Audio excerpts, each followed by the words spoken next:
শাকিব খানের সিনেমা নিয়ে কোনো ষড়যন্ত্র হবে না, এটা কি হয়? শাকিব খানের সিনেমাকে আটকানোর চেষ্টা করা হবে না, এটা কি হয়? হ্যাঁ, আপনি কিন্তু সত্যিই ভাবতেছেন আমি কোন সিনেমার কথাটা বলতেছি। আমি কিন্তু শাকিব খান অভিনীত ঈদে মুক্তি পাবে বরবাদ সিনেমার কথাই বলতেছি। বরবাদ সিনেমার সম্পূর্ণ কাজ শেষ হওয়ার পরে সেন্সর বোর্ডে জমা দেয় এবং সেন্সর বোর্ডের যত সদস্যরা এই সিনেমাটা দেখে, আর এই সিনেমাটা দেখার পরে তারা আপত্তি জানায় যে এই সিনেমা থেকে 10-12 মিনিটের সিন কেটে ফেলা হোক এবং টাইম দেওয়া হয় একদিনের, যে একদিনে কেটে আবার এডিট করে সেন্সর বোর্ডে জমা দেওয়া হবে, আবার সিনেমাটা সম্পূর্ণ দেখা হবে, দেখার পরেই এই সিনেমাটাই সেন্সর বোর্ড সার্টিফিকেট পাবে। তো এখন আমার কথা হচ্ছে যে এই 10-12 মিনিট যে একটি সিনেমার গুরুত্বপূর্ণ অংশ তো হতে পারে, এই 10-12 মিনিট সিনের জন্য যদি একটা সিনেমা সম্পূর্ণই নষ্ট হয়ে যায়, তাহলে এই সিনেমা করতে যে তার খরচ গেছে, এই খরচের দায়িত্ব কিন্তু আপনাদের নিতে হবে। এমনও তো হতে পারে এই 10-12 মিনিট সিনেমাকে অন্য একটা লেভেলে নিয়ে যাবে। আর হ্যাঁ, যদি এই 10-12 মিনিট যে সিন, যদি এই সিনটা অত্যন্ত ভয়ানক বা অত্যন্ত খারাপ যদি হয়, তাহলে তো অবশ্যই অ্যাডাল্ট সার্টিফিকেট আপনারা দিতে পারেন।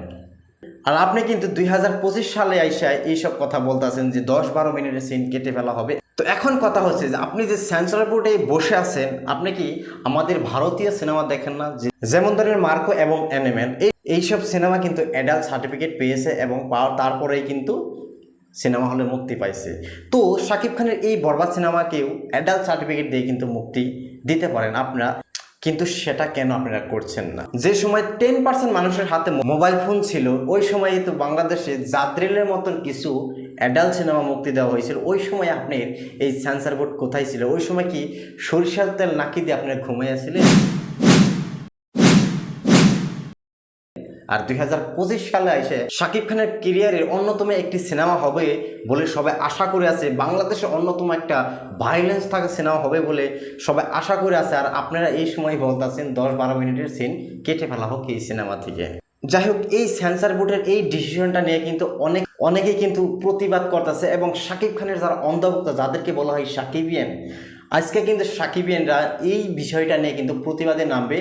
আশা করি সাকিবিয়ানরা সাকসেসফুল হবে, এই প্রতি আশা করি সাকিবিয়ানদের এই কষ্ট বিফলে যাবে না। এবং অনেকেই পোস্ট করতেছে এক দফা এক দাবি বরবাদকে আনকার রিলিজ দিতে হবে কাল 10টার, মানে আজকে 10টার মধ্যে ঢাকার অবস্থিত সাকিবিয়ানদের সার্টিফিকেশন বোর্ডে আসার আহ্বান জানাইছে। Location 112 circuit house road, Ramna, Dhaka 1000। এবং এইখানে যাই আপনারা কি করবেন এবং কি করবেন না সেটাও কিন্তু এখানে লেখা হয়েছে। 1 নম্বর, এমন কোনো কাজ করবেন না যে কাজে অন্যদের অসুবিধা হয়। এবং 2 নম্বর, গালাগালি মারামারি না করে সবাই শান্তিপূর্ণভাবে অবস্থান নেবেন। 3 নম্বর, রাস্তায় যানজট দেখা গেলে দ্রুত সেটি নিরসন করবেন। 4 নম্বর, সবাই একই স্থানে অবস্থান করবেন। 5 নম্বর, বরবাদের বিরুদ্ধে সকল অপশক্তি রুখে দেন। একদম ভালো লাগছে এই ডিসিশনটা, এবং এই যে ভদ্রতার সাথে যে প্রতিবাদ করা, অবশ্যই আপনারা করেন, কারণ এখানে শুধু আপনাদের প্রতিবাদ নয়, এখানে শাকিব খানের মান সম্মানে কিন্তু জড়িত হয়ে আছে। তো আশা করি সাকিবিয়ানদের এই কষ্ট বিফলে যাবে না। আমি ভারত